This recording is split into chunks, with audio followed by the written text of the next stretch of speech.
Hi everyone. तो चलते हैं अभी नेक्स्ट वीडियो की तरफ। इस वीडियो में मैं आपको समझाने वाली हूँ ऑस्मोसिस और ऑस्मोटिक प्रेशर के आगे का पार्ट, यानी कि आइसोटोनिक, हाइपोटोनिक और हाइपरटोनिक सॉल्यूशन के बारे में। और मैं आपको एक्सप्लेन करने वाली हूँ reverse osmosis and water purification के बारे में। अभी मैंने आपको लास्ट वीडियो में ये ऑस्मोसिस और ऑस्मोटिक प्रेशर के बारे में एक्सप्लेन किया था। अभी चलते हैं इससे आगे के पार्ट की तरफ। यहाँ तक मैंने आपको एक्सप्लेन कर दिया था लास्ट वीडियो में। अभी हम चलते हैं इस पार्ट की तरफ। तो देखो यहाँ पे बेसिकली हमें हाइपरटोनिक, हाइपोटोनिक और आइसोटोनिक सॉल्यूशन के बारे में बताया गया है। तो बेसिकली देखो, सबसे पहले तो मैं बता दूं कि ये जो ऑस्मोटिक प्रेशर अप्लाई करने वाला जो मेथड है, इसमें ये वाली बात हमने जैसे कि देखी थी लास्ट टाइम पे कि जो ऑस्मोटिक प्रेशर है वो एक कॉलिगेटिव प्रॉपर्टी है जो कि नंबर ऑफ सॉल्यूट पे डिपेंड करती है, ना कि उसकी आइडेंटिटी पर।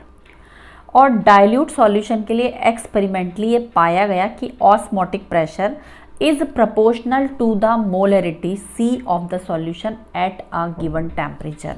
यानी कि यहाँ पर हमने ये चीज़ देखी थी कि हमारे पास जो ओवरऑल कैलकुलेट होकर आता that is pi is equals to C R T. इसके बारे में हमने देखा, ठीक है। Pi is equals to N two by V R T और pi V is equals to, हमने यहाँ पे एन टू की वैल्यू पुट कर दी डब्ल्यू बाई एम, तो W two upon M two R T.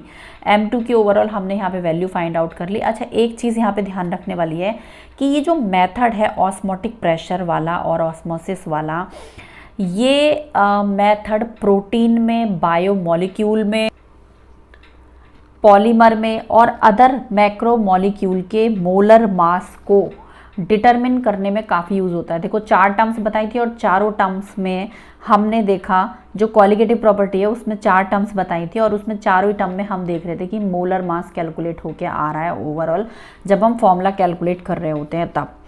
तो जो ऑस्मोटिक प्रेशर मेथड है, इसको यूज़ करने का एक एडवांटेज ये है कि pressure measurement is around room temperature और मोलरिटी की जगह सॉल्यूशन की मोलरिटी भी यूज़ हो सकती है।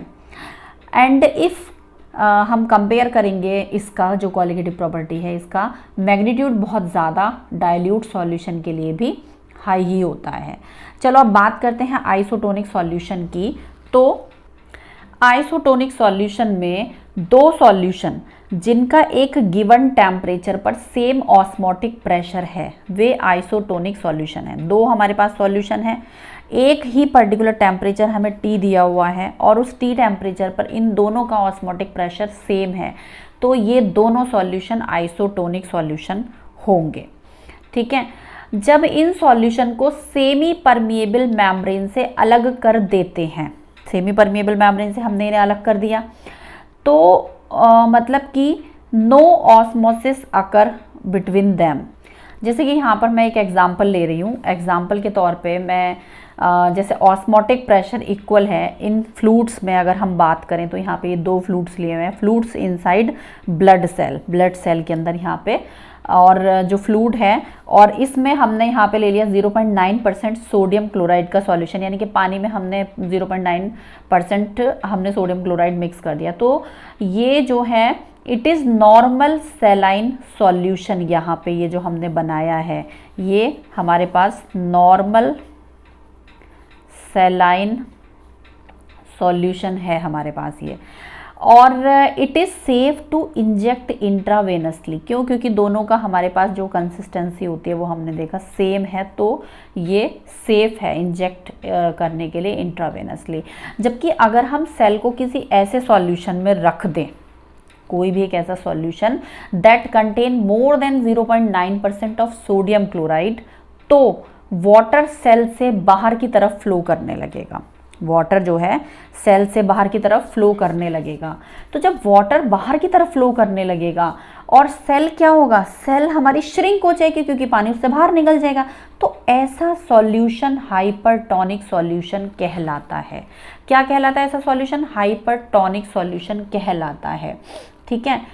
तो आइसोटोनिक में देखो कि हमारे पास 2 सॉल्यूशन ऐसे होते हैं, यहाँ पे चलो ये एक है, एक और यहाँ पे ले लो, चलो ये, तो 2 सॉल्यूशन हमारे पास एक ऐसे होते हैं कि जिसमें हम प्रेशर यहाँ से जो भी लगा रहे हैं, तो यहाँ जो हमारे इसमें जो भी हम यहाँ पे ऑस्मोटिक प्रेशर अप्लाई कर रहे थे वो हमारे पास दोनों जो है सेम होंगे, तो हम इनको कहेंगे ये दोनों these both are isotonic to each other.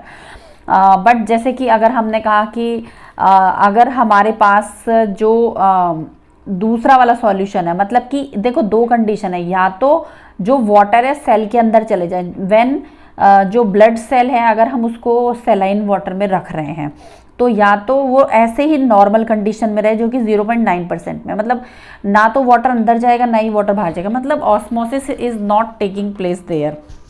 अब अगर इन केस सेल से पानी बाहर आता है, जैसे कि अभी हमने देखा यहाँ पर कि अगर जो कंसिस्टेंसी होती है, जो कंसंट्रेशन होती है 0.9% से हमने देखा कि ज़्यादा है, देखो यहाँ पे जब हम देख रहे हैं कि ज़्यादा है, हमारे पास ज़्यादा है, तो हम कह रहे हैं हाइपरटोनिक है। लेकिन अगर इसका जो कंसंट्रेशन है वो 0.9% से कम है तो हम कह रहे हैं हाइपरटोनिक है, क्योंकि अगर कंसंट्रेशन 0.9% से कम है तो जो वाटर है वो सेल के अंदर एंटर करेगा, और अगर कंसंट्रेशन 0.9% से ज़्यादा है, मतलब इतने परसेंट नमक की उसमें ज़्यादा है, सॉल्ट की उसमें ज़्यादा है, तो वाटर जो है बाहर की तरफ निकलने लगेगा। तो हाइपरटोनिक सॉल्यूशन ये हुआ, हाइपोटोनिक सॉल्यूशन ये हुआ। जैसे कि यहाँ पे रॉ मैंगो को अगर कॉन्सेंट्रेटेड सॉल्ट में रखेंगे तो रॉ मैंगो से क्या होगा, यहाँ पे वाटर जो है बाहर की तरफ आना शुरू हो जाएगा। आपने देखा भी होगा जैसे अचार वगैरह डालने के लिए जो आम को सुखाया जाता है नमक लगाकर, तो वो काफ़ी उनका जो वाटर है वो बाहर की तरफ निकल जाता है। और जैसे कि अभी यहाँ पे लेस देन की बात हुई थी कि अगर जो सॉल्ट की कॉन्सेंट्रेशन 0.9% से कम है तो ये हाइपोटोनिक कहलाएगा। इस केस में वाटर सेल के अंदर एंटर कर जाएगा और ये क्या होगा, ये स्वेल हो जाएगा। अच्छा अभी देखो चलते थोड़ा सा एप्लीकेशंस की तरफ, इनकी एप्लीकेशन की तरफ, ठीक है। तो एप्लीकेशन में क्या है कि जो जैसे रॉ मैंगो है उसको अगर कॉन्सेंट्रेटेड सॉल्ट सॉल्यूशन में रख दें या इसमें वाटर बाहर की तरफ निकल जाएगा तो ये क्या होगा, ये थोड़ा मुरझाई हुई सी दिखने लगेगी। या ये जो है किसका एग्जाम्पल है, ये ऑस्मोसिस का एग्जाम्पल है, ऑस्मोसिस पे डिपेंड करता है। और अगर मुरझाए हुए फूलों को भी हम पानी में रख देंगे तो वो फिर से क्या होंगे, फिर से रिवाइव हो जाएंगे।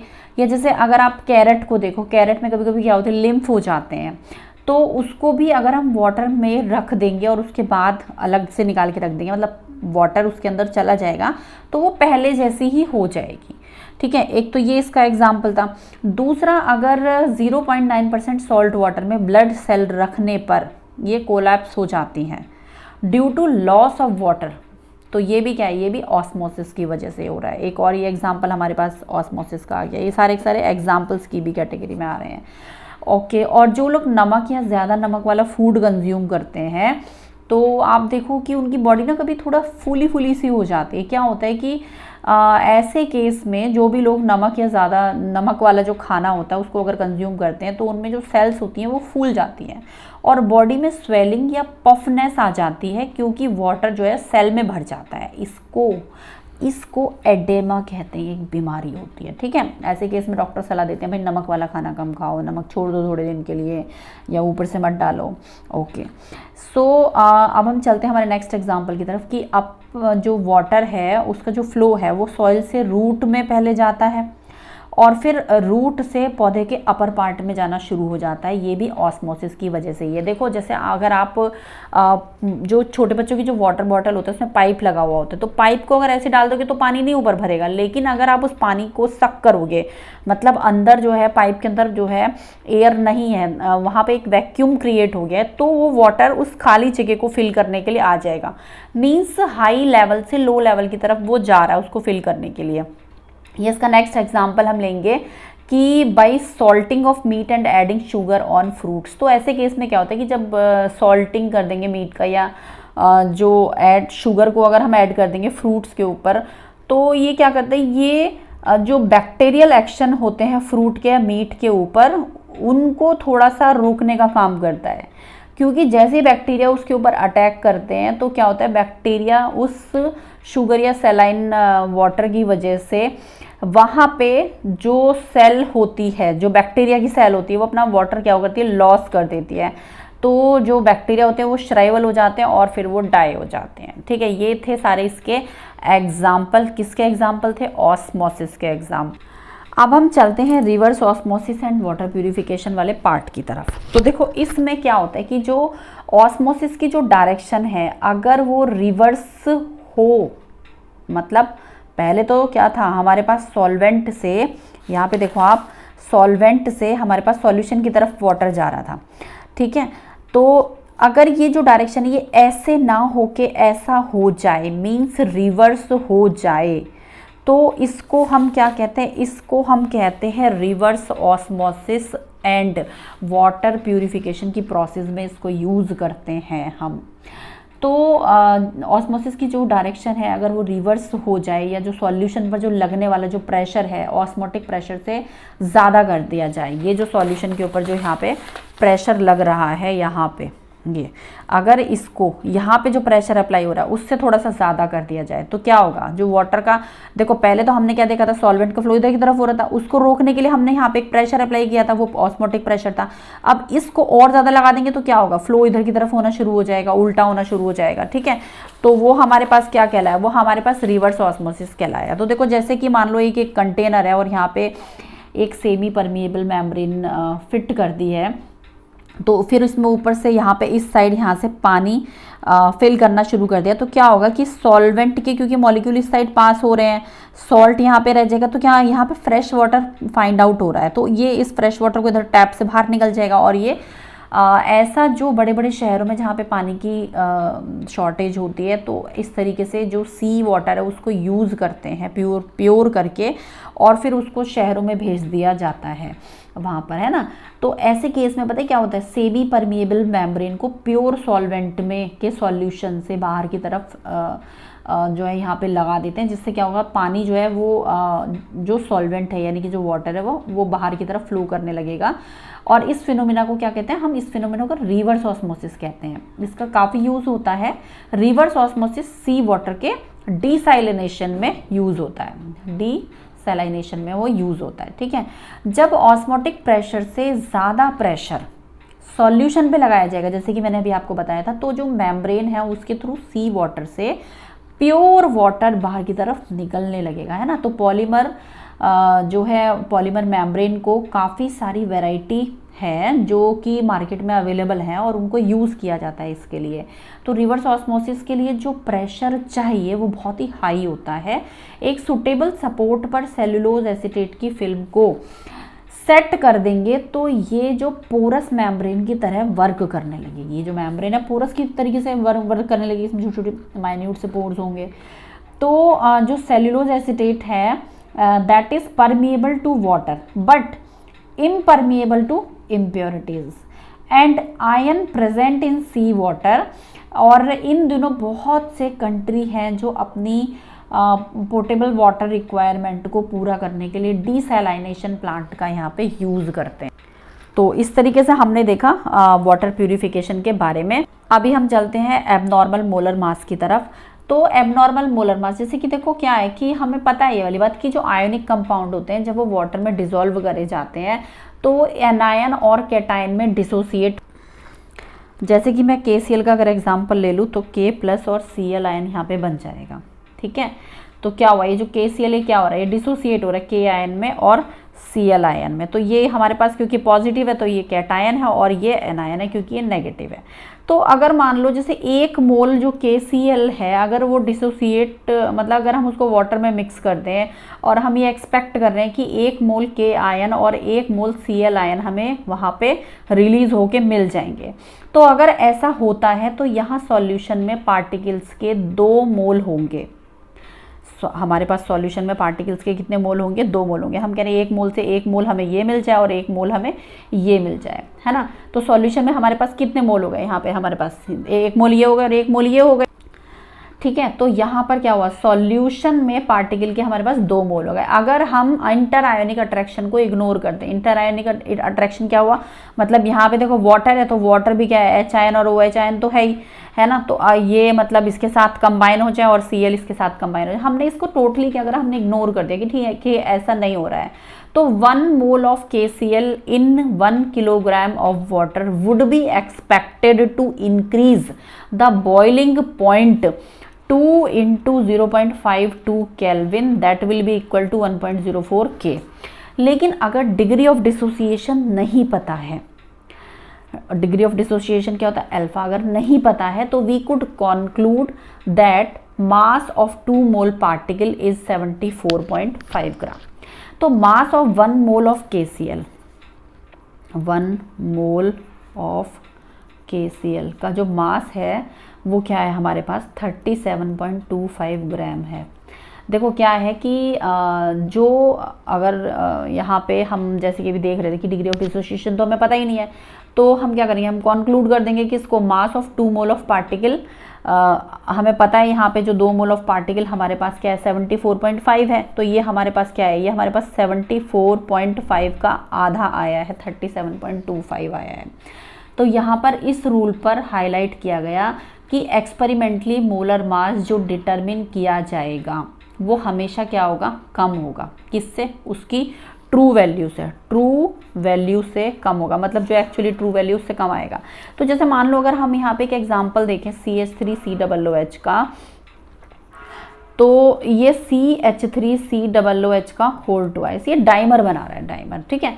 चलो जैसे कि इसको देखो यहाँ पे स्ट्रक्चर, ये CH3 आ गया, ये यहाँ पे डबल बॉन्ड O आ गया, ये OH आ गया, ये C यहाँ पे CH3 आ गया, ये O और H आ गया, ये डबल बॉन्ड O आ गया, इनके बीच में हाइड्रोजन बॉन्डिंग बन गई। तो देखो इन्होंने क्या बना लिया, एक बेंजीन लाइक स्ट्रक्चर बना ली। तो यहाँ पे क्या बना लिया इन्होंने, देखो डाइमर बना लिया। देखो एक चीज़ का थोड़ा सा ध्यान रखना, ये एसोसिएट हो रहे हैं, यहाँ पे एसोसिएट हो रहे हैं मतलब ये जुड़ रहे हैं, ठीक है।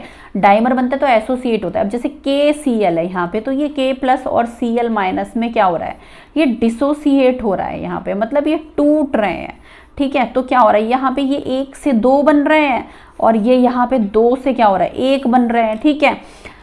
तो अभी जैसे हमने एसोसिएट और डिसोसिएट के बारे में देखा, तो जैसे इस वाले केस में हमने देखा यहाँ हाइड्रोजन बॉन्डिंग की वजह से ये डाइमराइज हो रहे हैं, यानी कि डाइमर का फॉर्मेशन हो रहा है।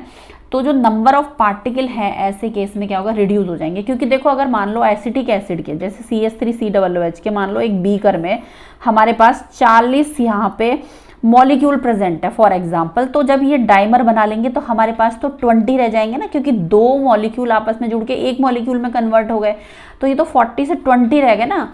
तो मान लो जैसे आपके पास 40 स्टूडेंट आए थे और हमने उन्हें पेयर में कर करके बैठा दिए, तो हम तो उन्हें 20 पेयर कह रहे हैं ना, तो हमारे पास तो अब ये 20 डाइमर बन गए ना यहाँ पे।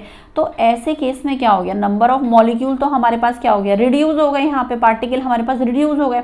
तो अगर सभी मॉलिक्यूल इथेनोइक एसिड के बेंजीन में डाइमराइज हो जाएंगे तो जो है ऐसे केस में हमारे पास डेल्टा TB और डेल्टा TF, ध्यान करो वो क्या था, difference in boiling point, difference in freezing point था, इसकी नॉर्मल वैल्यू का क्या होगा, आधा हो जाएगा।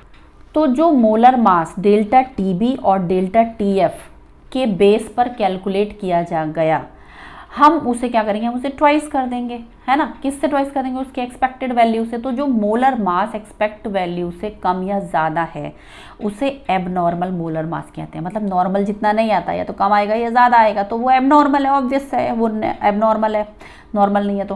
तो डिसोसिएट और एसोसिएट में मतलब के केस की अगर हम बात करें तो देखो क्या है कि 1880 में वॉन्ट हॉफ, ये जो वॉन्ट हाफ था, वॉन्ट हाफ ने डिसोसिएट और एसोसिएट के अकाउंट करने के लिए, इसको क्या करा, काउंट करने के लिए इसने एक I नाम का फैक्टर दिया, जिसे उसी के नाम पर वॉन्ट हाफ फैक्टर कहा गया। और I इज इक्वल्स टू उसने normal molar mass upon abnormal molar mass, जो कि इक्वल रखा। देखो नॉर्मल मोलर मास इक्वल है ऑब्जर्व्ड कॉलिगेटिव प्रॉपर्टी के, और abnormal molar mass calculated colligative property. क्योंकि हम जो ये कैलकुलेट कर रहे हैं ये सब कुछ जो अभी 4 पीछे आपको बताया कॉलिगेटिव प्रॉपर्टी है, और ये भी बताया था साथ साथ ये नंबर ऑफ पार्टिकल पे डिपेंड करती हैं। तो देखो यहाँ पे जब डाइमर बन रहे थे, यानी कि 1 से 2 बन रहे थे या 2 से 1 बन रहा था, तो हमारे पास नंबर ऑफ पार्टिकल भी कम या ज़्यादा हो रहे थे, ठीक है।